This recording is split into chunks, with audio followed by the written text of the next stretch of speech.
गांव की मशहूर सब्जियों वाली बिरयानी वाली अम्मा का ठेला। लालच का अंजाम एक छोटे से खूबसूरत गांव सब्बजपुर में, जहां खेतों की हरियाली दूर दूर तक फैली हुई थी और सुबह होते ही परिंदों की चहचहाट हवा में गूंजती थी। गांव की मरकजी सड़क पर रोजाना एक छोटा सा ठेला लगता था। यह ठेला कोई आम ठेला नहीं था, बल्कि गांव की शान और रौनक था। इस ठेले पर बूढ़ी अम्मा बैठती थीं, जो अपनी सब्जियों वाली बिरयानी की वजह से मशहूर थीं। सड़क शहर को मिलाती थी, जिस पर ट्रैक्टर छक छक करते, मोटरसाइकिलें घर घर करती और पैदल मुसाफिर और किसान आते जाते रहते। अम्मा का ठेला एक पुराना लकड़ी का काट था, जिस पर बड़ी बड़ी देगचियां रखी होती और उनसे उठती खुशबू ऐसी कि दूर से ही लोगों का मुंह पानी से भर जाता। अम्मा की उम्र तकरीबन 70 साल थी। सफेद बाल, सर पर पुराना दुपट्टा, चेहरे पर गहरी झुर्रियां जिस जिंदगी की कहानी सुनाती थी, लेकिन आंखों में अब भी एक चमक थी जो मेहनत और ईमानदारी की संगीत आकाशी करती थी। वो सुबह सवेरे जब गांव में अभी अंधेरा छाया होता उठती, अपने छोटे से मिट्टी के घर में चूल्हा जलाती, ताज़ा सब्जियां धोती, सुर्ख गाजरें, हरी मटर, ताज़ा फलियां, आलू, शिमला मिर्च और कभी कभी गोभी भी। फिर खालिस देसी घी में मसाले भूनती, जीरा, लौंग, दालचीनी, इलायची और वह खुफिया मसाला जो उसकी माँ से विरासत में मिला था। चावल अलग दम पर चढ़ाती, सब्जियों का सालन तैयार करती और आखिर में तहदार बिरयानी बनाती। पुदीने की पत्तियां, दही की मिठास और नींबू का रस डालकर वह जादू कर देती, जो उसकी बिरयानी को मुनफ्फरत बनाता। संगीत खाने वाला उंगलियां चाट चाट कर खाता और कहता, अम्मा जी, यह तो जन्नत का खाना है। अम्मा का दिन बहुत मशरूफ होता। सुबह 4 बजे उठना, घर में बिरयानी तैयार करना, फिर ठेले को धकेल कर सड़क के किनारे ले जाना। धूप हो, बारिश हो या ठंडी हवाएं चले, अम्मा अपनी जगह पर डटी रहती। जैसे ही सूरज निकलता, लोग आने शुरू हो जाते। किसान खेतों से लौटते तो रुक जाते। अम्मा जी, 2 प्लेटें दे दो। स्कूल के बच्चे छुट्टी के वक्त कतार लगाते, अम्मा आज थोड़ी ज्यादा मिर्ची डालना। शहर से आने वाले मुसाफिर गाड़ी रोक कर पूछते, यह वही मशहूर सब्जियों वाली बिरयानी है ना? अम्मा मुस्कुराकर सबको खिलाती। एक प्लेट सिर्फ आरसीटी की और इतनी भरपूर कि पेट भर जाता। अगर कोई गरीब होता या पैसे ना होते तो मुफ्त खिला देती।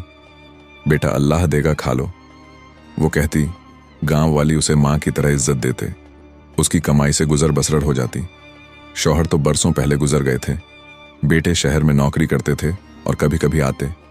अम्मा खुश थी, क्योंकि उसका ठल्ला न सिर्फ पेट भरता बल्कि लोगों के दिलों को भी जोड़ता। शाम ढलते ही अम्मा संगीत ठल्ला समेटती। देख खाली हो चुकी होती, वो थक कर घर लौटती और अल्लाह का शुक्र अदा करती। गांव वाले कहते, अम्मा का ठल्ला हमारी सड़क की जान है। उसकी बिरयानी खाए बगैर दिन अधूरा लगता है। दूर दराज के गांव से भी लोग सुनकर आते। अम्मा की शहरत फैल रही थी। वो हमेशा कहती, बेटों, यह खुशबू मेहनत की है, प्यार की है। लालच से कभी भलाई नहीं होती। जो अल्लाह दे उसमें बरकत होती है।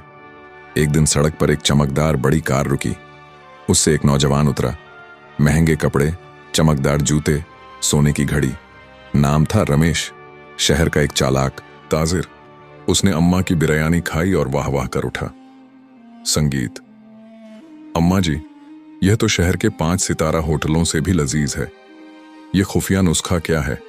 अगर आप मुझे बता दें तो मैं शहर में चेन ऑफ रेस्टोरेंट्स खोलूंगा। आपको करोड़ों रुपए मिलेंगे।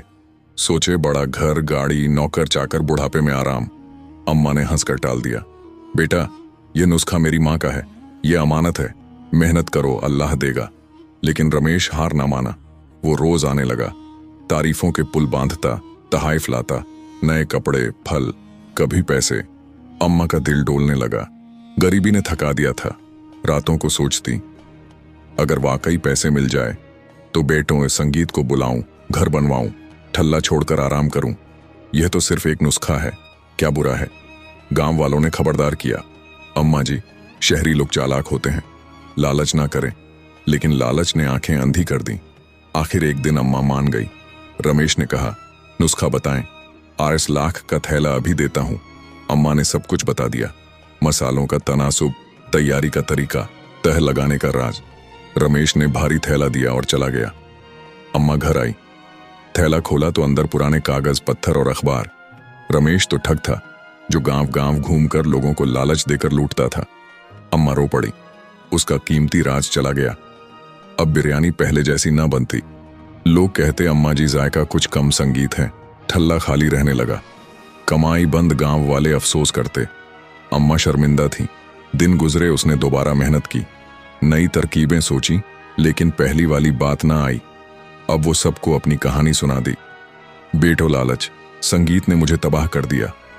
जो मेहनत से मिले वही सच्ची खुशी है। वक्त गुजरा, अम्मा का ठल्ला दोबारा चल पड़ा। नई बिरयानी से, नई मेहनत से। लोग वापस आए क्योंकि अम्मा की ईमानदारी वापस आ गई थी। गांव वाले और बच्चे इस कहानी से सबक सीखते। सबक, लालच इंसान की आंखें अंधी कर देता है और जो कुछ है वह भी छीन लेता है। मेहनत, कनात और ईमानदारी ही जिंदगी की सबसे बड़ी दौलत है। लालच में आकर हम अपना सबसे कीमती खजाना खो बैठते हैं। हमेशा मेहनत पर यकीन, संगीत रखो, लालच से बचा।